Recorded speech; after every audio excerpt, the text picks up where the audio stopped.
Assalamualaikum warahmatullahi wabarakatuh. Untuk kali ini pertemuan kita akan menggunakan materi melalui video, yang mana materinya adalah sejarah dan tokoh sosiologi untuk kelas baik PMI maupun kelas psikologi Islam. Karena sebenarnya materinya sama, mata kuliahnya juga sama, sosiologi dan antropologi. Ini melanjutkan materi yang kemarin. Kemarin saya sudah menjelaskan tentang sejarah dari antropologi, sekarang lebih ke sejarah tentang sosiologinya. Nah, ini nanti agak teoritis, jadi coba saya jelaskan secara pelan-pelan dan semoga bisa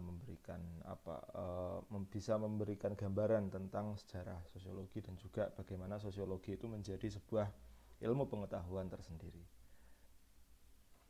Yang pertama, sosiologi atau sosiologi modern ini ya bermula dari sosok ilmuwan bernama Auguste Comte. Ya, bilangnya nggak Auguste Comte gitu, tapi Auguste Comte. Sosiologi ini sebenarnya datangnya awal mulanya memang dari filsafat. Maksudnya begini, dulu ketika orang itu menelaah atau sedang membaca apa yang terjadi di tengah masyarakat, itu pikirannya masih yang filosofis gitu. Kenapa masyarakat ini miskin? Kenapa masyarakat ini kaya? Sebabnya apa sih gitu? Kenapa terjadi kesenjangan misalkan? Itu pemikirannya masih yang filosofis.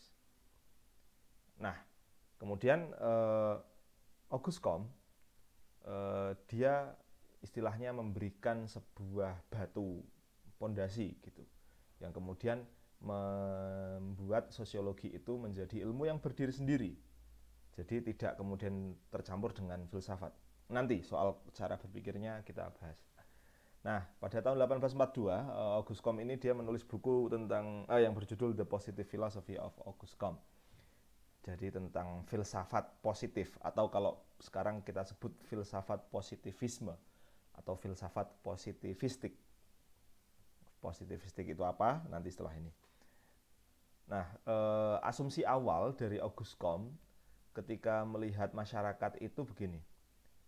Dia mengasumsikan bahwa masyarakat itu seperti organisme ilmiah, seperti anggota badan contohnya, atau mungkin seperti pohon yang punya cabang, punya ranting, punya daun, yang terintegrasi, punya sistem gitu. Sehingga ketika terjadi sebuah masalah di sebuah masyarakat, Auguste Comte itu berasumsi bahwa ini bisa kita obati, kurang lebihnya gitu, atau ini bisa kita dekati, ini bisa kita tangani dengan cara-cara pendekatan yang ilmiah.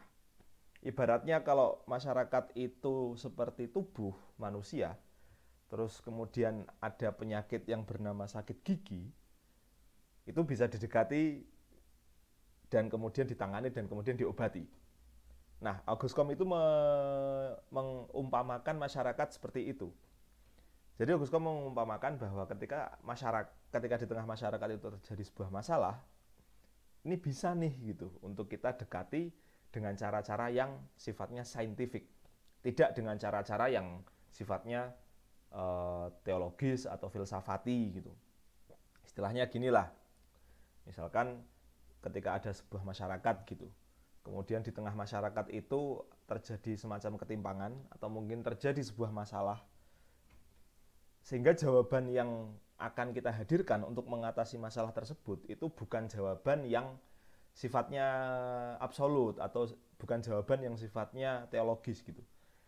Contoh jawaban teologis itu kan misalkan terjadi masalah di sebuah masyarakat, misalkan orang-orang yang teologis pandangannya pasti akan bilang bahwa ini masyarakat ini kena azab nih gitu.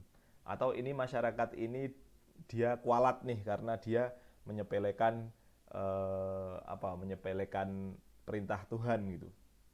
Kalau kayak gitu berarti udah nggak bisa didebat lagi kan gitu. Makanya Auguste Comte ini menghadirkan sebuah sudut pandang dalam mengatasi problema yang ada di masyarakat itu secara saintifik atau secara positivistik. Nah, tulisan dari Auguste Comte ini juga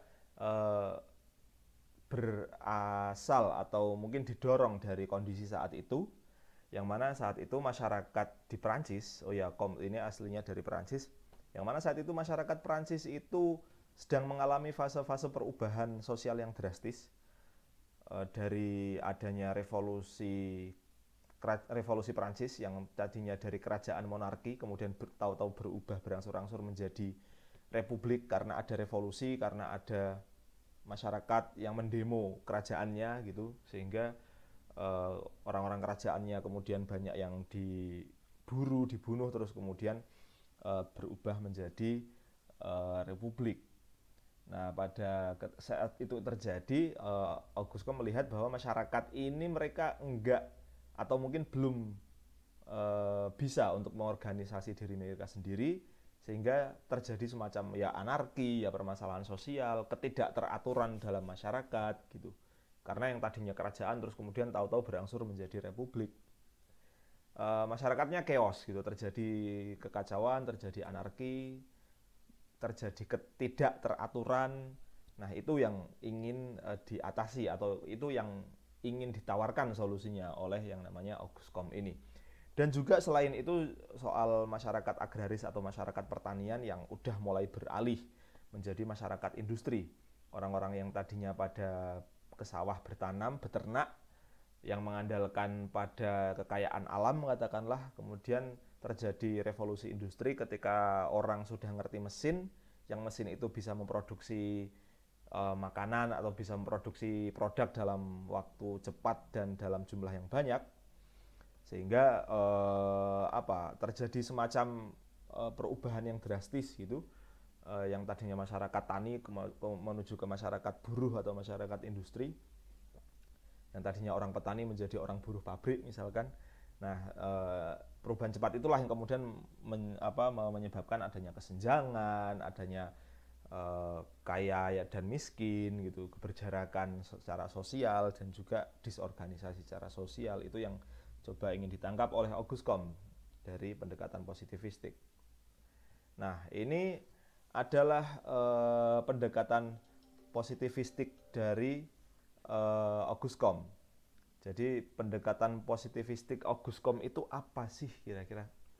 Jadi positivistik itu adalah sebuah paradigma dalam keilmuan atau dalam filsafat yang mana ketika kita melihat sebuah fenomena itu harus benar-benar kita amati dan berdasarkan pada pengalaman. Dan selain itu juga kenapa harus berdasarkan pengalaman? Karena supaya itu bisa diverifikasi oleh orang lain juga. Kalau kita tidak berdasarkan pengalaman, misalkan berdasarkan pada metafisik atau berdasarkan pada supranatural, ya mungkin yang bisa melihat orang-orang tertentu saja, sementara orang lain tidak bisa merasakan, tidak bisa melihat. Gitu. Kurang lebihnya positivistik itu adalah pengalaman yang sebuah pendekatan dalam keilmuan yang didasarkan pada pengalaman dan juga didasarkan pada rasionalitas yang sifatnya logis.